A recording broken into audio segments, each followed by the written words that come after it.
नमस्कार, मैं हूं आपके साथ हरीश पाराशर। आप सुन रहे हैं घुश्मेश्वर गाथा।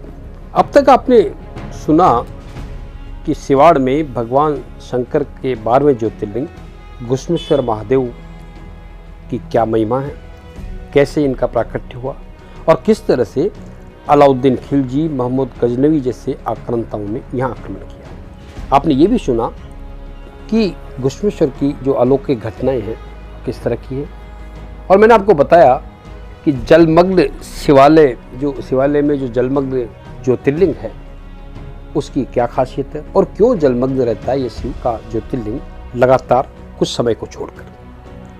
आइए आज हम बताते हैं इसी जलमग्न रहने के रहस्य की आगे की कथा, और आपको ये भी बताते हैं कि ऐसी क्या अलौकिक घटनाएं हुई जिनकी वजह से इस घुश्मेश्वर ज्योतिर्लिंग के जलाभिषेक और सहस्त्रघट की महिमा लगातार श्रद्धालुओं की श्रद्धा का केंद्र बनी हुई। सुनिए, बंजारे को जो स्वर्णखंड मिला था उससे बावड़ी बनी, मैंने आपको बताया, और उससे पहले तक जो सहस्त्रघट है, सहस्त्रघट का अभिषेक वो शिवालय सरोवर से ही होता था।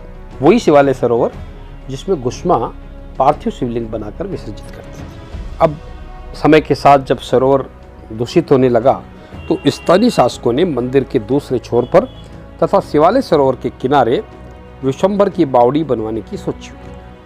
धीरे धीरे जिस बावड़ी में भी जलदोहन ज़्यादा होने लगा तो दशहरा मैदान के पास स्थित जुलाहों के कुएं से जलाभिषेक होने लगा।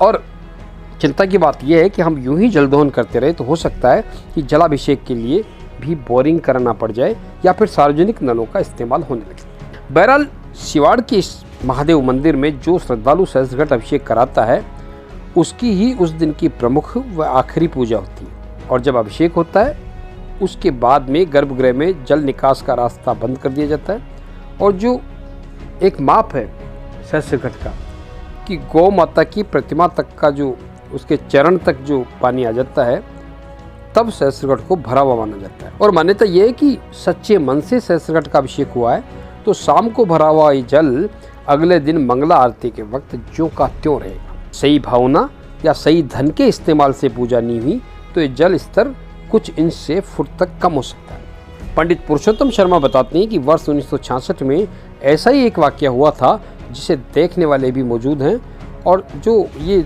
जल था ऐसा सहस्त्रघट था जो श्रद्धा रहित होकर भरवाया गया होगा, तो उस जलाभिषेक का जल जो है वो गर्भगृह में ठहरा ही नहीं। और इतना आप देखिए किस तरह से हुआ कि समूचे गर्भगृह की दीवारों को चीरता हुआ पानी तेजी से फव्वारों की तरह बाहर आ गया, यानी एक बूंद भी जलहरी के अंदर नहीं रहा। अब भगवान नाराज हो तो उसको मनाने के साधन भी होते हैं। बाकायदा तंदुल पूजन करवाया गया और उसके बाद सहस्त्रघट दोबारा भरवाया गया, तब जाके भगवान आशुतोष प्रसन्न हुए। तो ये है सहस्त्रघट की महिमा। और ये भी मैं आपको बताता हूँ कि आखिर में इसको पंचामृत क्यों मानते हैं, पंचामृत है जो इस जल के अंदर, उसकी क्या महिमा। ये तमाम किंवदंतियाँ अपनी जगह हैं, लेकिन आंखों देखिए अपनी जगह होती है। सिवाड़ के इस शिव मंदिर में पवित्र जल का सेवन लोग बीमार होने के पहले करते हैं, बीमारी के लिए दवाई बाद में लेते हैं। किसान अपने खेतों में बुआई से पहले इस पवित्र जल को खेतों में छिड़कते हैं ताकि उनकी फसल बेहतर हो। और ये जल ऐसा है जिसमें सब कुछ है, आग, धतूरा, चंदन, भाग, शहद, दूध, दही, तमाम चीज़ इसके अंदर है। और मैंने ठिकाने के समय के एक तोपची थे पीरू चाचा, देखिए सांप्रदायिक सद्भाव की मिसाल। पीरू चाचा रेगुलर इस मंदिर में आते थे, मत्था टेकते थे, भगवान का जल लेते थे और लौट जाते थे। कहते हैं कि जब तोप चलाते वक्त वो झुलस गए थे पूरी तरह से। तोपची थे ठिकाने के अंदर, और ये कहा कि जो जले तो उनके जो दाग हो गए थे, जो झुलसने के निशान हो गए थे, वो इस जल के सेवन से, जल के स्पर्श करने से काफ़ी हद तक ठीक हो गए थे। शिवभक्त नेत्रीन श्रवण खटीक भी यहाँ रेगुलर दर्शन आते थे और इस पवित्र जल का सेवन करते थे। पोकर कुमार भी ऐसे भक्त शिरोमणि थे, और ऐसे भोलेनाथ के अनन्य कई भक्त आज भी हैं जो इस जल को लिए बगैर अपनी दिनचर्या शुरू नहीं करते। इस जल का एक तरह से अमृत पान किए बगैर, ये अमृत है, शिव का जल है, शिव के अभिषेक का जल है, और इस जल की महिमा वो लोग ज़्यादा बता पाएंगे जो संतान सुख से वंचित थे, जिनको 10-10, 15-15 सालों से संतान नहीं हुई और बाबा ने उनकी सुनी। ऐसे कई उदाहरण आपको आज भी मिलेंगे। असाध्य रोग से पीड़ित रहने वाले लोग जो इस जल की वजह से ही रात में गंगा की तरह लंबे समय तक सुरक्षित रहता है जल, ये भी एक खासियत है।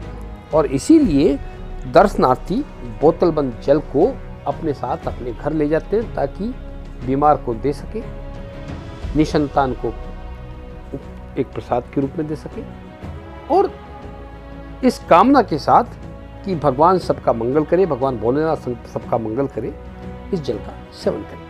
गुप्तेश्वर गाथा में आज इतना ही। आप जुड़े रहिए मेरे साथ लगातार। कल मैं आपको नई जानकारी दूंगा। तब तक के लिए मुझे दीजिए इजाज़त। नमस्कार।